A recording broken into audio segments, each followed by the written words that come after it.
Hello, thank you so much for joining us in this week's Parashat Naso for Parashat Pointers, where we look for parenting advice on the Parasha.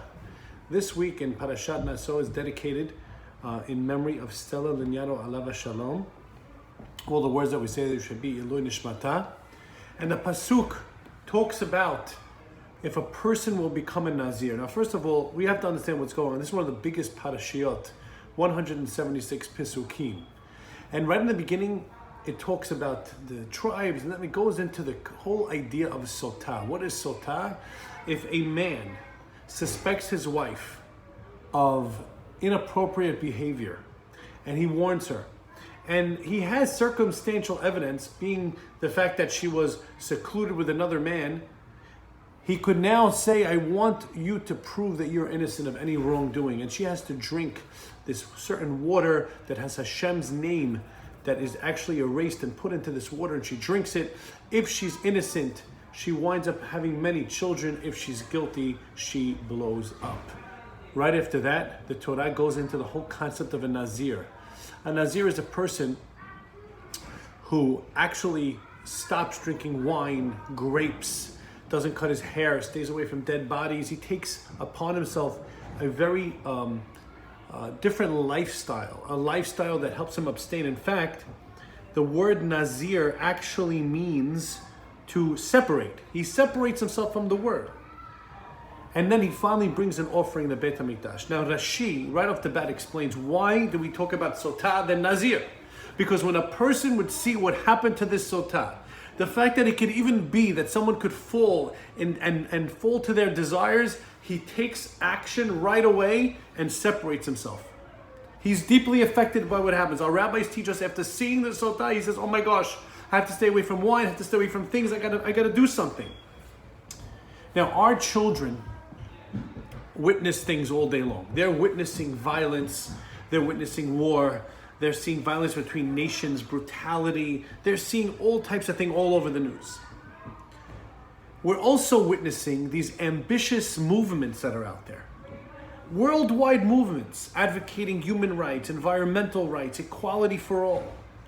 And many different means have been utilized to achieve their goals, from protests to rioting. The lesson our children learn from here is that when I see something that affects me, and I see something that I want to make a stand against, I have to fight. If I want to change the system, I don't look inward, I look outward. I change what's going on out there. Now, movements are important, and they could be effective and beneficial. But if you really, really want to sincerely grow and sincerely change, you need to look inward, not only outward. And by the way, if you want a movement to be powerful and to work, that has to always be sincere.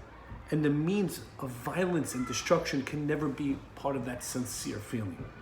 Any movement must be comprised of sincere individuals who embody proper values and live by the ideals they espouse.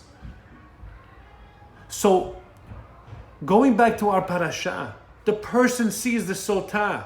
Should he start a movement against that? Should he start a movement against people doing those things? Or should he look at himself and say, let me not fall into that same trap? Says the Torah, look inward.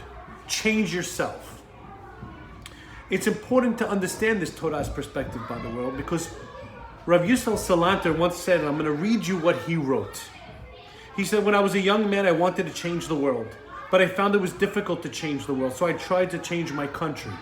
When I found I couldn't change my country, I began to focus on my town.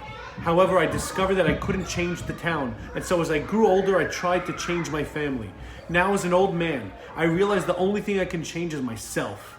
But I've come to recognize that for long ago I had started with myself, then I could have made an impact on my family, and my family could have made an impact on our town, and in turn, we could have changed the country, and we would have changed the entire world. Many times our children come home from school angry about the system. They feel upset that one of their friends started to treat them the wrong way. Other times they feel the teacher is picking on them. It's very important to hear our children out, to empathize with them. And it could be it's true, exactly what's going on, for sure. However, It's counterproductive to simply back our children and demand change from the system without sincerely exploring the issue from an introspective viewpoint. They have to look inwardly as well. Of course, maybe you have to change the seat. I don't know. I'll give you an example. You get a phone call and the teacher says your child is disturbing the class. When you discuss the situation, your child stammers. All the other kids are talking.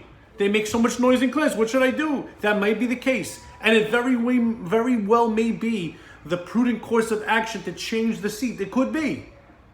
However, a child has to know that they're ultimately responsible for their own actions, and they can control that. Our children have to learn from a young age it's impossible to change other people. It's much more realistic and productive to change themselves. When they focus on that, they'll become greater people, and they'll be able to influence others simply by becoming the change they wish to see. Shabbat Shalom.